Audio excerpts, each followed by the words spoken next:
Bienvenidos al tercer programa de Onceavo Milenio, espero que lo pases bien escuchando estos temas, información etc. En el programa de hoy se hablará de casos paranormales 3 del Confidencial, los hongos de la muerte de la India y, especial Hiperbórea. Sin más preámbulos comencemos, hoy trataremos otra historia paranormal en el extraída de la web El Confidencial. Esta historia es llamada, Recuerdos de otra vida. Luke y Boy 767 se encontraba una tarde, cuando tenía 16 años hablando con su madre sobre la vida, la reencarnación y una conversación distendida. Llegado un momento, entre risas le dijo a su madre: ¿sabes? Estoy bastante seguro de que recuerdo mi vida pasada.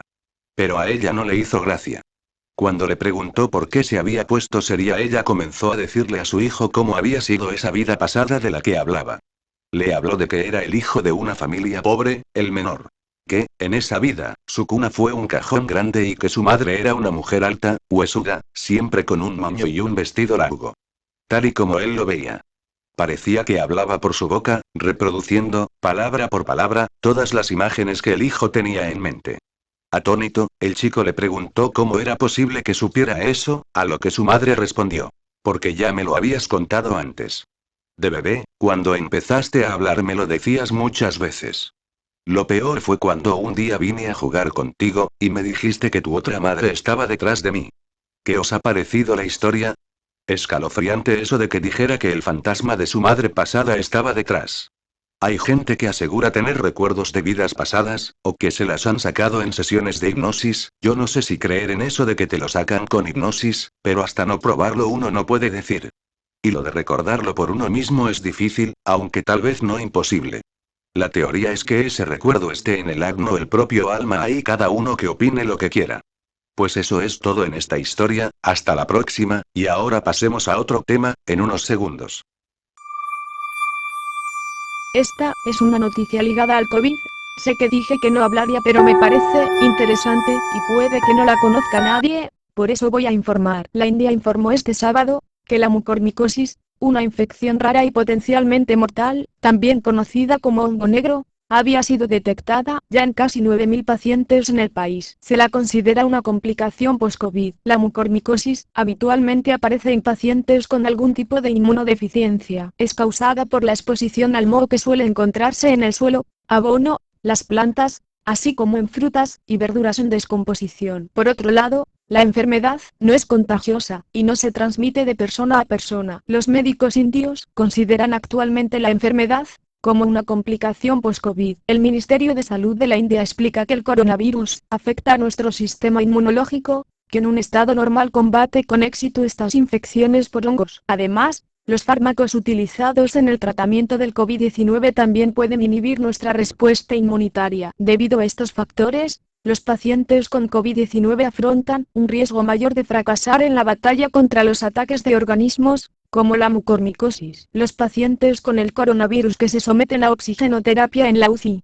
donde se usa un humidificador, también son propensos a la infección por hongos debido a la exposición a la humedad, detalla el comunicado, aunque aclara que esto no significa que todos los infectados con COVID-19 se infecten con la mucormicosis. Entre los síntomas del mal destacan el dolor y enrojecimiento alrededor de los ojos y la nariz, jaquecas, fiebre y tos. Además, puede manifestarse con dificultades respiratorias, vómitos con sangre incluso un estado mental alterado. En cuanto a las áreas directamente afectadas, la infección puede asentarse en los senos nasales o los pulmones, tras ser inhaladas las esporas del hongo. Entre sobrevivientes del COVID-19, la mucormicosis puede implicar en casos extremos la pérdida de la mandíbula superior y de los ojos. Conforme a los Centros para el Control y Prevención de Enfermedades de EU, la mortalidad a causa de la dolencia es de media de un 54%. El hongo negro se trata con medicamentos antimicóticos, que a menudo se administran por vía intravenosa, según los Centros para el Control y Prevención de Enfermedades, 4100, de Estados Unidos de América. El Ministerio de Salud de la India precisa que el tratamiento puede implicar un curso de entre 4 y 6 semanas de terapia antifúngica intravenosa,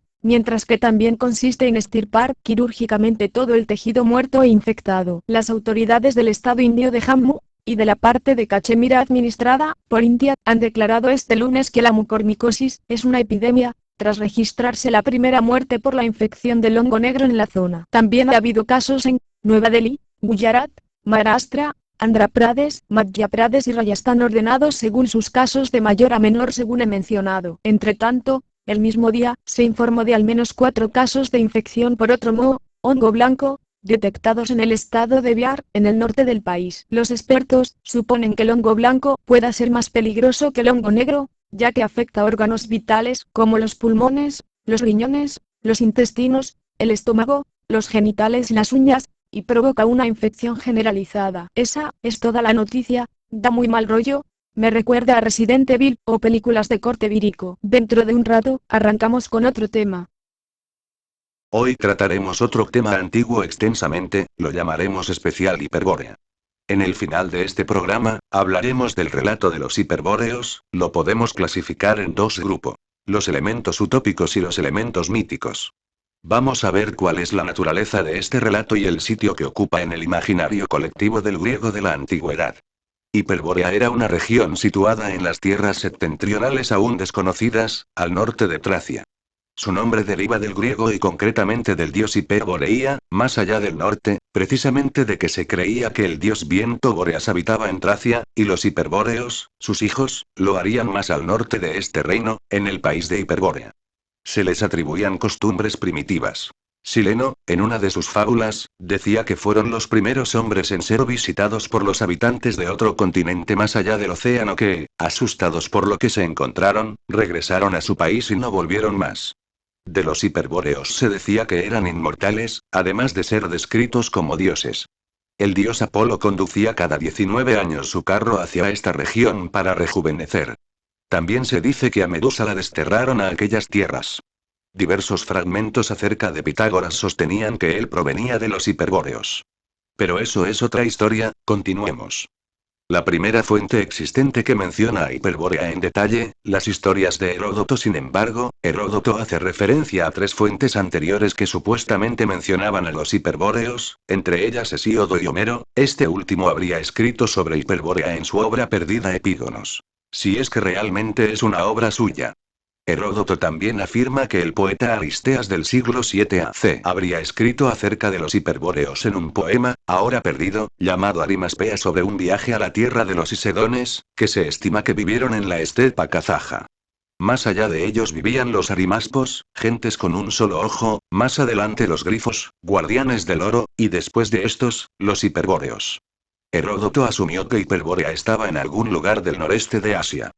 Píndaro, Simónides de Ceos y Helánico de Lesbos, contemporáneos de Heródoto en el siglo V AC, describieron brevemente o se refirieron, cada uno de ellos, a los hiperbóreos en sus obras.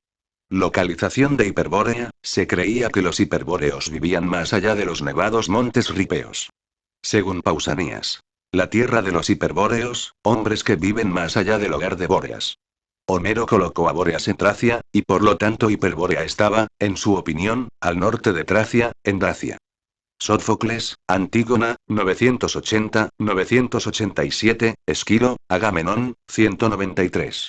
651, Simónides de Ceos, Esciol. Sobre Apolonio Rodio, 1. 121, y Calímaco, Deliano, If 65, también colocaron a Bóreas en Tracia. Otros escritores antiguos, sin embargo, creían que el hogar de Bóreas o los montes ripeos estaban en un lugar diferente. Por ejemplo, Hecateo de Mileto creía que los montes ripeos estaban adyacentes al Mar Negro. 8. Alternativamente Píndaro situó el hogar de Bóreas, los montes ripeos e Hiperbórea, todos cerca del Danubio. Heráclides Póntico y Antímaco, en contraste, identificaron los montes ripeos con los Alpes, y los hiperbóreos como una tribu celta, tal vez los helvecios, que vivían justo más allá de ellos. Aristóteles colocó los montes ripeos en los límites de Estitia e Hiperbórea más al norte. Hecateo de Abdera y otros creían que Hiperbórea era Gran Bretaña. Más tarde, las fuentes romanas y griegas continuaron cambiando la ubicación de los montes ripeos, el hogar de Bóreas, así como de Hiperbórea, supuestamente ubicada más allá de ellos. Sin embargo, todas estas fuentes coincidían en que estaban en el extremo norte de Grecia o en el sur de Europa. El antiguo gramático Simias de Rodas en el siglo III AC conectó a los hiperbóreos con los masagetas y Posidonio en el siglo I AC con los celtas occidentales, pero Pomponio Mela los ubicó aún más al norte en las cercanías del Ártico. En los mapas basados en puntos de referencia y descripciones dadas por Estrabón, Hiperbórea, que se muestra de forma variada como una península o isla, está situada más allá de lo que hoy es Francia, y se extiende más de norte a sur que a oeste. Otras descripciones la sitúan en la zona general de los montes Urales. Fuentes clásicas posteriores también hablaron de este reino. Estos fueron: Plutarco, escribiendo en el siglo I d.C., conectó a los hiperbóreos con los galos que habían saqueado Roma en el siglo IV a.C. Eliano, Diodoro Sículo y Esteban de Bizancio registraron importantes fuentes griegas antiguas sobre Hiperbórea, pero no añadieron nuevas descripciones.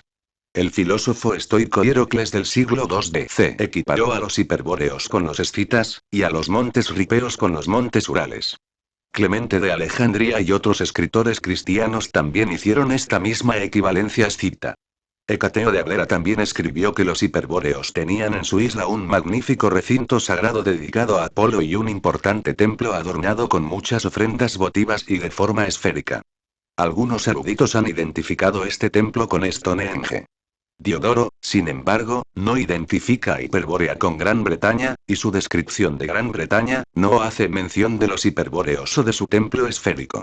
Junto con Thule, Hiperbórea fue una de las varias terrae incognitae de los griegos y romanos, donde Plinio, Píndaro y Heródoto, así como Virgilio y Cicerón, relataron que la gente vivía hasta los 1000 años y disfrutaba de vidas de completa felicidad.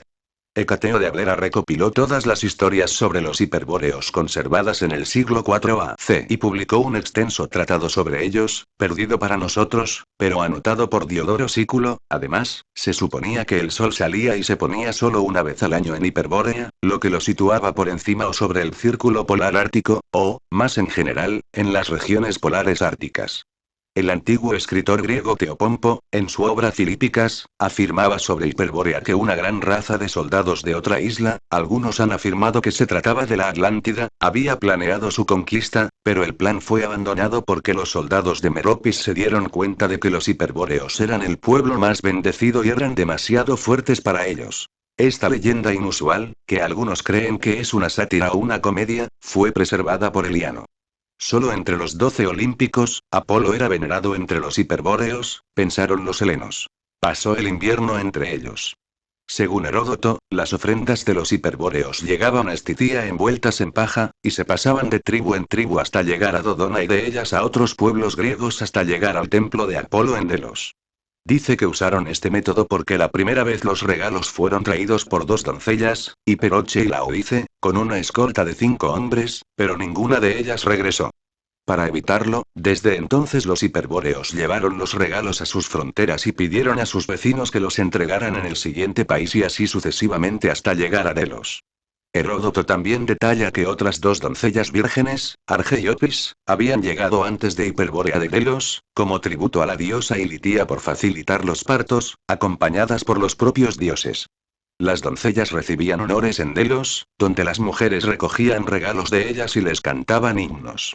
Otro de los personajes importantes de este reino es un curandero legendario hiperbóreo en particular fue conocido como Avaris o Avaris el curandero, que Heródoto describió por primera vez en sus obras. Platón, Cármides, 158 c., consideraba a Avaris como un médico del lejano norte, mientras que Estrabón informó que Avaris era escita como el primer filósofo Anacarsis. Ahora explicaré una descripción física de ellos. La leyenda griega afirma que los boreales, que eran los descendientes de Bóreas y de la ninfa de las nieves Quione, fundaron la primera monarquía teocrática en Hiperbórea. Esta leyenda se encuentra recogida en los escritos de Eliano. Por lo tanto, se creía que los boreales eran reyes gigantes, de unos 3 metros de altura, que gobernaban Hiperbórea. No hay otras descripciones físicas de los hiperbóreos en las fuentes clásicas.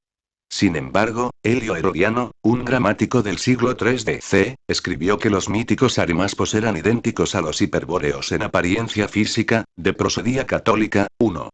114, y Esteban de Bizancio en el siglo VI escribió lo mismo, Étnica, 118. 16. El antiguo poeta Calímaco describió a los arimaspos como de cabello claro, pero se discute si los arimaspos eran hiperbóreos. Hay más leyendas en las que se insinúa una civilización avanzada que podría o no estar relacionada. Por ejemplo, los griegos también creían que podían ser los celtas porque vivían por los Alpes, que se piensa que en el relato hiperbóreo sería los montes ripeos. En Irlanda, sin embargo, los celtas tenían sus propias leyendas de una avanzada civilización en el lejano norte. El libro de las invasiones registra que esta civilización fue establecida por inmigrantes de Irlanda, cuyos descendientes regresaron para establecerse de nuevo en Irlanda varios siglos después. Otras teorías y localizaciones más modernas puede ser. Dado que Heródoto sitúa a los hiperbóreos más allá de los masagetas y de los isedones, ambos pueblos de Asia Central, parece que sus hiperbóreos pueden haber vivido en Siberia. Heracles buscó la cierva de oro de Artemisa en Hiperbórea. Como el reno es la única especie de ciervo de la que las hembras llevan cuernos, esto sugeriría una región ártica o subártica.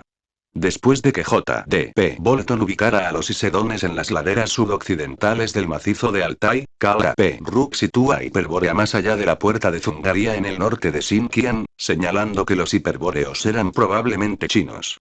También se identifican a los nórdicos u otros habitantes del norte como los hiperbóreos. Hay más autores que hablan de esto, pero como son unos cuantos ya no lo menciono, pueden verlo en la Wikipedia. Eso es todo. ¿Vosotros qué pensáis? ¿Mito o realidad? Al no haber pruebas contundentes no se puede dar por veracidad, pero tampoco descartarla del todo. Eso sí, apartando todo sobre dioses, que es muy mágico, todo podría ser, y antes que creer en dioses creería en humanos avanzados o extraterrestres con otro aspecto, pero que ellos, los griegos, no describieron como son realmente o se ocultaban con aspecto humano con algún tipo de tecnología, quién sabe. Hasta aquí el programa de hoy. Ha habido de todo, desde lo paranormal, lo más real de la vida misma, y mito y leyenda del pasado. ¿Qué temas tendremos para el próximo programa? A misterio, ya lo veréis. Hasta dentro de unos cuantos milenios. Adiós.